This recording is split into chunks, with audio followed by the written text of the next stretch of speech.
जिस चीज से मोहब्बत होती है उस चीज में मेहनत का पता नहीं चलता। नौकरी करने वाले 8 घंटे से पहले ही 7वें घंटे में ही घड़ी देखने लगते हैं। बहुत चला हूं तेरे ऊपर, देख तेरी औकात लगा। क्या लेके आए थे, क्या लेके जाओगे? तेरे पास साइकिल की औकात नहीं और मैं आपसे कहता हूं कि जहां दुनिया की कोई चीज काम नहीं आती वहां आपको पता है आप कितना भी पैसा कमा ले, सिर्फ पैसों से सम्मान नहीं मिलता। बहुत अमीर लोग सम्मान तब मिलता है जब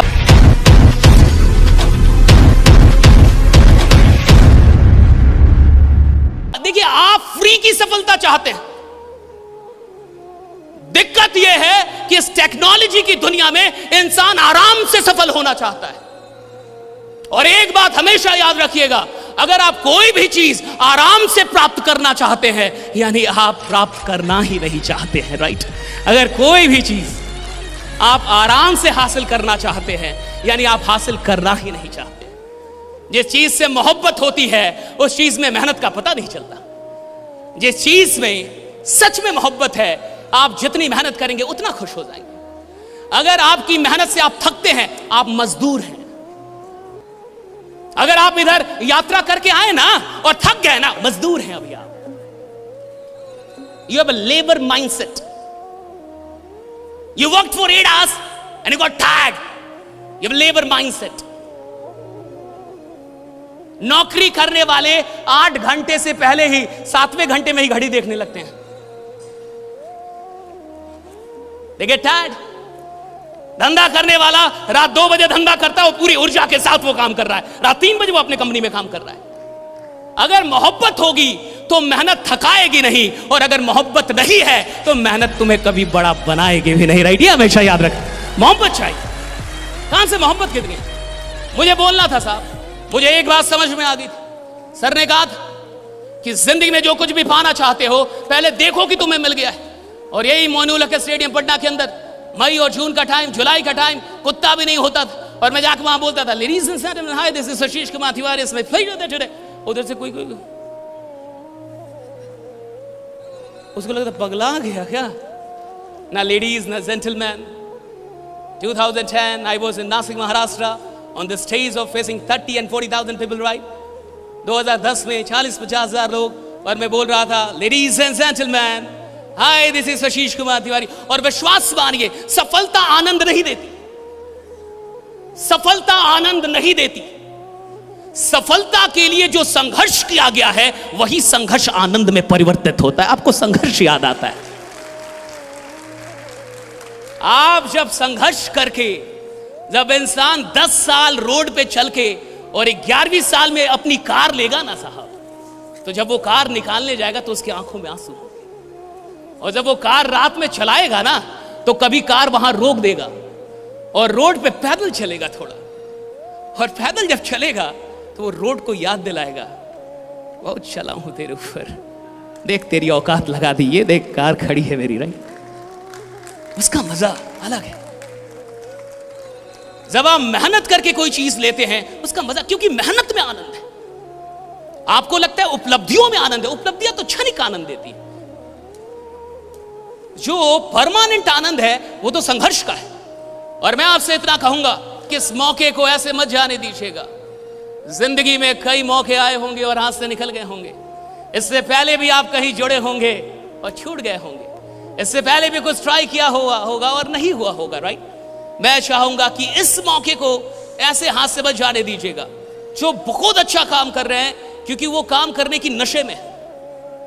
और सफलता एक नशा है, दीवानगी है, अमीरी एक दीवानगी है। अगर आप अमीर बनने के लिए अपने अंदर दीवानगी नहीं पैदा कर पाए हैं, जुनून नहीं पैदा कर पाए हैं, तो पैसा कभी नहीं आएगा आपके पास। शांति आएगा, शांति आएगी। और भारत में सिर्फ शांति ही है। क्या लेके आए थे, क्या लेके जाओगे? आत्मा अजय अमर है। और मुझे लगता है ये तब बोलना चाहिए था जब अकाउंट में 5 करोड़ रुपया हो कि मैं पैदल इसलिए चल रहा हूं ताकि पर्यावरण में धुआं ना फैलाऊं। तेरे पास साइकिल की औकात नहीं और तू आदर्शवादी इंसान बन रहा है, ये सही नहीं है।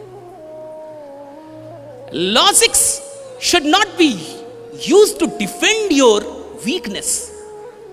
अगर तर्क का इस्तेमाल अपनी कमजोरियों को बचाने में आप कर रहे हैं तो आप खुद को मूर्ख बना रहे हैं। बी रिच, अगर आप किसी ऐसे सिस्टम के साथ जुड़ के करोड़ों रुपए नहीं कमाते हैं, आपने बेईमानी की साहब। अगर आप ऐसे सिस्टम के साथ जुड़ के अपने सपनों को पूरा नहीं करते, आपने बेईमानी की साहब।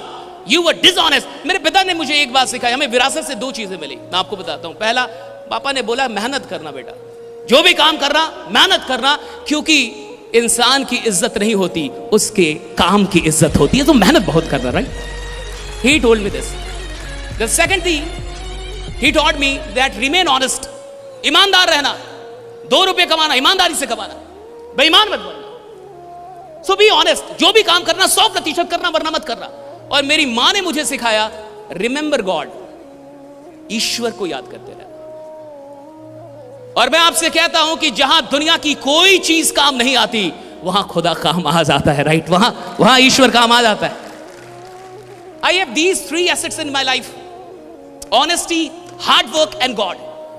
And I want to give it to you, right? Remain honest. आप यहां बैठे हैं, 100% बैठे हैं कि नहीं? This is honest. आप किसी को सुन रहे हैं, 100% सुन रहे हैं कि नहीं? This is honest. आप अपना काम कर रहे हैं, 100% कर रहे हैं, This is honest. आपने तालियां बजाई, 100% बजाई, This is honest. हर छोटी चीज आपकी ऑनेस्टी को डिफाइन करेगी। ऐसा कभी नहीं होगा कि कोई इंसान जिसका कमरा बहुत खराब है उसकी जिंदगी बहुत सुंदर हो, ऐसा नहीं होगा। जिसकी जिंदगी अच्छी होगी उसका कमरा भी बढ़िया मिलेगा आपको। राइट, छोटी छोटी चीजों से पता चल जाएगा कि इंसान कैसा है, उसकी जिंदगी कैसी होगी, उसके विचार कैसे होंगे। मैं चाहता हूं कि आज जब आप यहां से जाएं तो एक आग लेके जाएं, वो बातें लेके ना जाएं जो आपको दुखी आत्मा बनाती है। मैंने आज खाना नहीं खाया because I was late, not late for the session. I arrived here around 11, but I started doing chanting. So because I did not do chanting, I did not eat. तो अगर आप सच में यहां से कुछ लेके जाना चाहते हैं तो इस बात को लेके जाइए कि आज ये मंच और ये ऑडिटोरियम का मैं सिर्फ एक हिस्सा हूं। आज इस ऑडिटोरियम में मैं कौन हूं शायद लोग नहीं जानते। आज इस ऑडिटोरियम में मुझे हर इंसान नहीं पहचानता, लेकिन अगर मैं सच में लीडर हूं तो आने वाले इस 8 महीनों में, जब तक कि ये साल समाप्त नहीं होता, यानी उससे पहले, मैं कुछ ऐसा करूंगा कि ऐसे ऑडिटोरियम का हिस्सा नहीं रहूंगा, कारण रहूंगा, पहचान रहूंगा, उसकी पहचान बनूंगा। राइट, मैं यहां रहूंगा। आप में से कितने लोग सच में मंच पे आना चाहते हैं और मंच की जिंदगी जीना चाहते हैं? आपको पता है, आप कितना भी पैसा कमा लें, सिर्फ पैसों से सम्मान नहीं मिलता। बहुत अमीर लोग, सम्मान तब मिलता है जब आप लोगों के लिए काम करें।